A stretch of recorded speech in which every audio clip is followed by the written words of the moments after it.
Sudah ada yang pernah dengar cerita tentang Nabi Yunus belum? Belum? Ada yang tahu siapa Yunus? Kayaknya Gusti. Kak Yunus. Kalau itu Yunus Pangga. Nah, yang kakak mau cerita ini tentang Nabi Yunus. Jadi ceritanya itu begini adik-adik. Yunus dia pernah ditelan ikan loh. Yunus ditelan ikan. Ada yang tahu ikan apa? Kenapa? Ikan dilok. Ikan paus. Apa? Ikan yang mulutnya lebar. Ikan piranha. Wah, tidak ada yang tahu. Jadi gini ceritanya adik-adik ya. Biar kakak kasih tahu ikan apa yang telan Nabi Yunus. Nah, Tuhan berfirman kepada Yunus supaya dia pergi ke Niniwe untuk mengingatkan tentang dosa mereka dan menyuruh mereka untuk segera bertobat. Kalau tidak, mereka semua akan dihukum karena tidak bertobat, karena mereka jahat. Nah, jadi Tuhan berfirman kepada Nabi Yunus supaya mereka bertobat. Jadi dia memberitakan Nabi Yunus untuk ke Niniwe. Jadi ketika itu apa yang terjadi? Yunus malah tidak taat kepada Tuhan. Yunus dia malah melarikan diri karena dia menolak untuk memberitakan pesan yang disampaikan Allah kepada orang Niniwe. Nah, karena ia khawatir orang Niniwe nanti akan bertobat dan lolos dari hukuman Allah. Jadi Nabi Yunus tidak mau pergi ke sana. Ya, adik-adik, karena Nabi Yunus tidak mau. Maunya Nabi Yunus supaya orang Niniwe itu harus dihukum. Itu. Jadi dia tidak mau pergi ke Niniwe untuk mendengarkan firman Tuhan untuk mereka bertobat. Nah, jadi adik-adik, Yunus itu lari pergi ke Tarsis melalui Yapo. Dia naik kapal di situ. Dia melarikan diri. Dia tidak mau mengikuti perintah Tuhan. Dia lari ke apa tadi?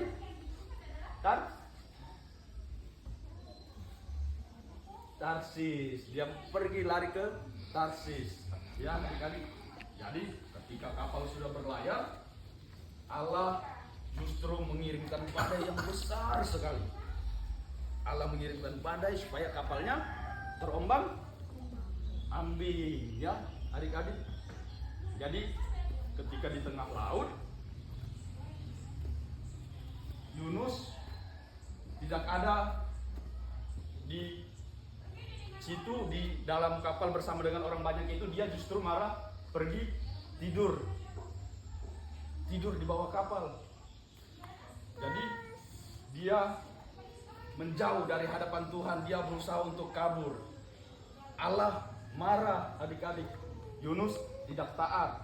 Allah mau supaya Yunus mentaati panggilan Allah. Nah, akibatnya dari ketidaktaatan Nabi Yunus, para pelaut dan semua orang yang ada di kapal itu ikut terancam. Tapi Yunus malah tertidur. Ombak memukul kapal, angin bertiup kencang sehingga kapal hampir tenggelam.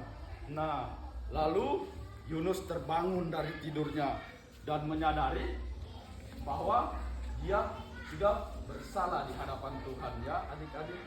Maka semua orang dalam kapal akan mengalami bencana karena perbuatan Yunus yang tidak taat kepada Tuhan. Nah, lalu Yunus apa dia bilang? Dia bilang, buang saja saya ke laut. Awalnya mereka takut, orang-orang di kapal itu tidak mau, takut. Tapi tidak ada jalan lain. Yunus dibuang ke laut. Yunus dibuang ke laut karena dia tidak taat kepada Allah. Dia dibuang dari kapal besar, dari kapal itu ke laut. Nah, Kemudian ada seekor ikan. Ikan besar. Nah, siapa yang bilang tadi? Ikan besar. Bukan ikan paus, bukan ikan hiu, tapi ikan besar, adik-adik ya. Jadi Yunus ditelan ikan besar. Ikan itu terus berenang dalam laut. Yunus di dalam perut ikan itu selama 3 hari 3 malam. Karena ketidaktaatan Yunus tadi untuk pergi ke Niniwe, akhirnya dia ditelan ikan besar, dan di dalam perut ikan itu dia berada 3 hari 3 malam. Kemudian Yunus bertobat dan berdoa kepada Tuhan. Nah, adik-adik, lihat kan akibatnya kalau kita melanggar perintah Tuhan, Tuhan pasti kecewa. Sedih karena anak-anaknya suka tidak taat, suka melanggar. Padahal maksud Tuhan baik, iya kan? Ya, padahal maksud Tuhan baik. Karena Tuhan sayang pada semua orang, adik-adik. Jadi kita belajarlah untuk taat pada perintah Tuhan. Kalau kita bersalah, ya adik-adik ya. Jangan apa tadi bilang kakak Mariana Bonton tadi, apa bilangnya? Jangan suka melawan orang tua, ya. Jangan suka melawan orang tua, jangan suka membentak, ya. Jadi kalau kita salah, kita harus mengakui kesalahan kita, ya. Seperti Yunus, ketika dia sudah merasa dia bersalah, dia berdoa meminta ampun kepada Tuhan, karena Tuhan pasti mengampuni kita. Amin. Jadi cerita kakak ini adik-adik terambil dari kitab